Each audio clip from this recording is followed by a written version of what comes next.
Mike and Richard were the loves of my life. She married 8 times to 7 different men and buried one of them. If you think your love life is complicated, wait until you hear this one. Elizabeth Taylor wasn't just one of the most famous faces in Hollywood history. She was a woman who fell in love again and again in front of the entire world, with cameras flashing every single time. Diamonds the size of eyeballs, weddings that made front-page news, divorces that made front-page news too. So how does a woman end up walking down the aisle 8 times? Was it romance? Was it addiction to love itself? Or was it just really, really bad luck? Stick with me, because by the end of this, you might understand her a little better than the tabloids ever let you.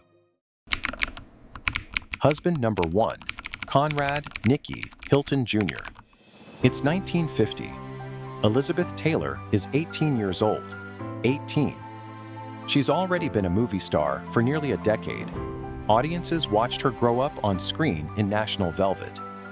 Now real life is about to imitate the movies. She marries Conrad Hilton Jr., heir to the Hilton Hotel fortune. The wedding is a spectacle. MGM Studios practically produces it like a film premiere because in a way, it is 2,500 guests.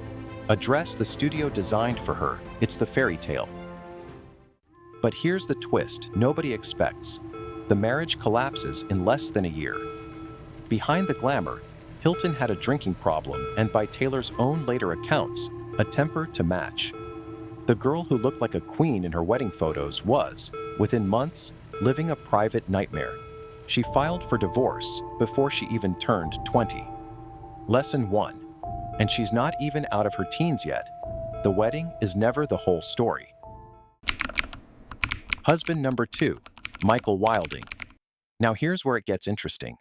In 1952, Taylor marries again, this time to British actor Michael Wilding. He's 20 years older than her, calm, steady, the opposite of Hilton in almost every way. For a while, it works. They have 2 sons together. This is arguably her most peaceful marriage. But peaceful doesn't always mean lasting. By 1957, the age gap, her rising superstardom, and his fading career pull them apart. They divorce, quietly, almost gently, compared to what's coming next. Because husband number 3 is where this story turns from a Hollywood romance into something closer to a Greek tragedy. Husband number 3, Mike Todd. Mike Todd was a producer, loud, larger than life, obsessively in love with Elizabeth Taylor, and she, by every account, was obsessively in love with him too. Friends said this was the marriage where she finally felt like an equal partner, not a trophy. They marry in 1957. She's happier than she's ever been. She's pregnant. Everything is finally falling into place. And then, in March 1958, less than 14 months into the marriage, Mike Todd boards a private plane called the Lucky Liz, named after her. The plane crashes. He's killed instantly. Elizabeth Taylor is 26 years old, a widow. Try to sit with that for a second. The woman the whole world thinks has it all is now grieving the love of her life in front of flashbulbs and newsreel cameras, because that's what fame demanded of her, even in tragedy. This is the moment that changes her, and it sets up the most controversial relationship of her life.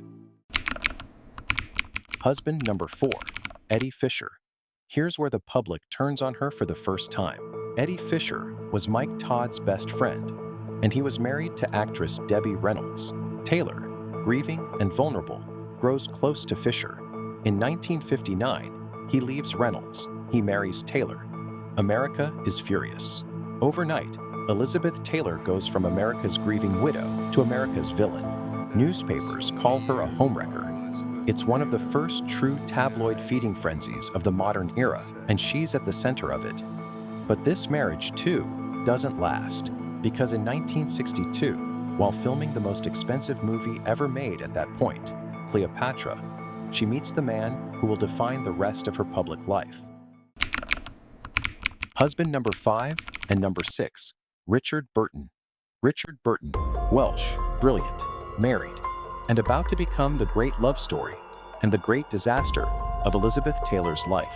Their affair on the set of Cleopatra is so explosive, the Vatican publicly condemns it. Think about that.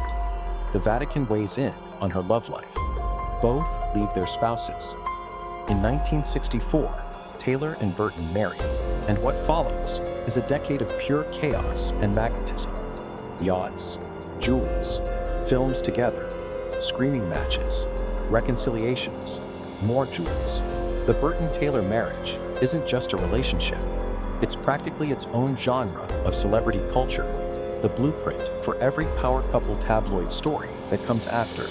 They divorce in 1974, and then, because their story simply refuses to end quietly, they remarry each other in 1975. It doesn't work the second time either. They divorce again in 1976. 2 marriages, 1 man. If anyone ever tells you Elizabeth Taylor didn't understand love, remind them she loved the same person enough to marry him twice and let him go twice when it wasn't right. Husband number 7, John Warner. Marriage number 7 is the quiet one. In 1976, she marries Senator John Warner of Virginia. This time, it's not about passion, it's about reinvention. Taylor throws herself into political life, campaigning for her husband, playing the senator's wife. But the woman who built her identity on being seen, adored, and larger-than-life struggles in the reserved world of Washington politics. She gains weight, battles depression, and later admits this was one of the loneliest periods of her life, trading a soundstage for a Senate dinner party. They divorce in 1982. Husband number 8, Larry Fortensky. And then, the marriage almost nobody saw coming. In the late 1980s, Taylor checks into the Betty Ford Center for Addiction Treatment, one of the most public acts of vulnerability a star of her stature had ever shown. There, she meets Larry Fortensky, a construction worker with no fame, no fortune, and no connection to Hollywood whatsoever. In 1991, they marry at Michael Jackson's Neverland Ranch, of all places. It's a strange, tabloid-perfect finale to a lifetime of headline weddings.